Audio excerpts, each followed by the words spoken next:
എത്രയോ പ്രാവശ്യങ്ങളിൽ അല്ലേ, എത്രയോ പ്രാവശ്യങ്ങളിൽ നിങ്ങളുടെ പാസ്റ്റർ കണ്ടില്ല, വിശ്വാസി കണ്ടില്ല, എത്രയോ പ്രാവശ്യങ്ങളിൽ നിങ്ങൾ പോലും അറിയാതെ നിങ്ങളെ സംരക്ഷിച്ചു. How many times he has preserved you even when you did not know? നിങ്ങൾ ചോദിച്ച ചില ചോദ്യങ്ങൾ മറ്റൊരാളുടെ ചെവി കേൾക്കുന്നതിന് മുമ്പേ ആ ചോദ്യത്തെ ഒരു ആശ്ചര്യമാക്കുന്നത് പോലെ നിനക്ക് വേണ്ടി അവൻ കാര്യങ്ങൾ ചെയ്തു തന്നില്ലേ? എപ്പോഴും ഓർക്കണം, കർത്താവേ, എൻ്റെ കണ്ണിനെ കണ്ണുനീരിൽ നിന്നും, എൻ്റെ കാലിനെ വീഴ്ചയിൽ നിന്നും, എൻ്റെ പ്രാണനെ മരണത്തിൽ നിന്നും, എൻ്റെ കൂട്ടുകാരനെ തള്ളിക്കളഞ്ഞപ്പോൾ, എൻ്റെ വീട്ടുകാരനെ തള്ളിക്കളഞ്ഞപ്പോൾ, എൻ്റെ സ്വന്തക്കാരനെ തള്ളിക്കളഞ്ഞപ്പോൾ, ആർക്കും എന്നെ വേണ്ടാതെ കളഞ്ഞപ്പോൾ എന്നെ സൂക്ഷിച്ചല്ലോ കർത്താവേ. ആ നന്ദിയുള്ളവരെ ഹൃദയം നിറഞ്ഞൊന്ന് പാടി ഒന്ന് സ്തോത്രം പറഞ്ഞ യേശുവിന്റെ രക്തം കൊടുത്ത് നിന്നെ വിലയ്ക്ക് വാങ്ങിയത് കൊണ്ട്, because you've been bought by the blood of Jesus, നീ ഇപ്പോൾ അവന്റെ ഉത്തരവാദിത്തത്തിന്റെ കീഴില്ല.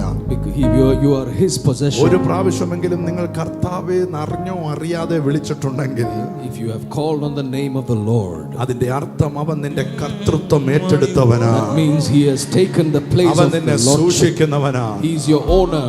നിന്റെ തലയിലെ ഓരോ മുടി പോലും അവൻ എണ്ണി സൂക്ഷിച്ചിരിക്കുന്നു. ഒരു പ്രശ്നം വരുമ്പോൾ, നമുക്കൊരു വേദന വന്നപ്പോൾ, നമ്മുടെ ഏറ്റവും അടുത്ത പ്രിയപ്പെട്ടവർ ഓടി വന്നു.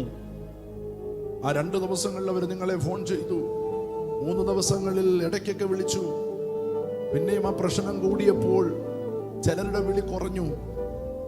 എന്നാൽ ആ കിടക്കയിൽ നിന്ന് നിന്നെ എഴുന്നേൽപ്പിച്ച് ഇവിടെ കൊണ്ടുവന്നത് കർത്താവിന്റെ കരമാണ്. അവർക്കെല്ലാം പരിധികളുണ്ട് പ്രിയപ്പെട്ടവരെ. Everyone has limitation to help and support. അവരുടെ കാര്യങ്ങളുണ്ട്. People can be limited in support. പറഞ്ഞിട്ട് കാര്യമില്ല. There's no point blaming people. പക്ഷേ But ഒരു അമ്മയെ ആശ്വസിപ്പിക്കുന്നതിനേക്കാൾ, more than how a mother ഒരു comforts you, അപ്പൻ സഹായിക്കുന്നതിനേക്കാൾ, more than how much a father can നിന്റെ help you, പ്രശ്നത്തിന്റെ കൂടെ അവൻ നിന്നിട്ടുണ്ടെങ്കിൽ, നിന്നെ അവൻ കൈപിടിച്ച് നടത്തിയിട്ടുണ്ടെങ്കിൽ, നിന്നെ അവൻ നടത്തുന്നുണ്ടെങ്കിൽ, അതിന്റെ അർത്ഥം അവൻ നിന്നെ കൈവിടത്തില്ല, അവൻ നിന്നെ ഉപേക്ഷിക്കത്തില്ല. നീ കരഞ്ഞ രാത്രികൾ നിന്റെ അടുക്കലിരുന്ന്, നീ നിലവിളിച്ച സമയങ്ങളിൽ നിന്റെ ഹൃദയത്തിനകത്തൂടെ നിന്നോട് സംസാരിച്ച്, ഇടപെട്ടവന്റെ കരം ഇന്ന് പകൽ ഇതിനകത്ത് ചിലരെ തൊടുകയോ, അതൊറ്റ കാര്യമാ വെളിപ്പെടുത്തുന്നത്. That's the only thing behind that. നിങ്ങൾ അവന് വിലയേറിയവരാണ്. You are precious in his sight.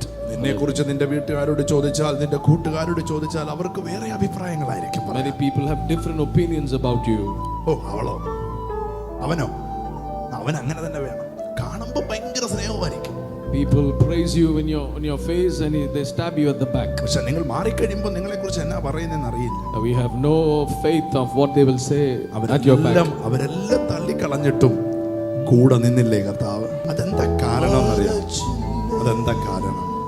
The only reason, അവൻ നിന്നെ രക്തം കൊടുത്ത്, because he shed his blood വിലയ്ക്ക് വാങ്ങിയതാ. and he bought you.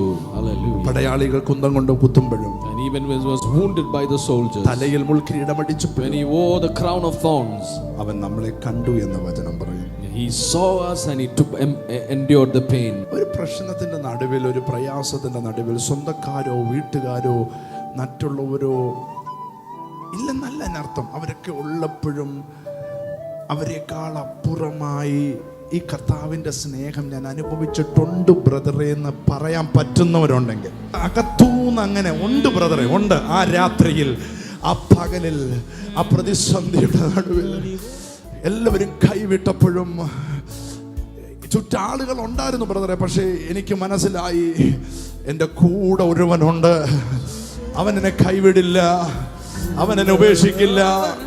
ആ കർത്താവിനോടുള്ള സ്നേഹമാണ് നമ്മുടെ ആരാധന. That is why we worship him, because കൈ ഒന്ന് ഉയർത്തി അപ്പാന്നൊന്ന് വിളിച്ചാട്ട്. ഞാൻ ചോദിച്ച പല ചോദ്യങ്ങളുടെ ഉത്തരം എനിക്ക് കിട്ടിയിട്ടില്ല, ഞാൻ പ്രാർത്ഥിച്ച പല പ്രാർത്ഥനയുടെ മറുപടി എനിക്ക് കിട്ടിയിട്ടില്ല. പക്ഷെ എല്ലാം എനിക്ക് നന്നായിട്ടേ വരുത്തുള്ളെന്ന് എനിക്കറിയാം. ഈ അപ്പാ, ഈ യേശുവിനെ വിട്ട് ഞാൻ പോകില്ലെന്ന് പറയുന്നവർ കൈ ഒന്ന് ഉയർത്തി പറഞ്ഞാട്ട് യേശുവേ എന്നൊന്ന് വിളിച്ചാട്ട്.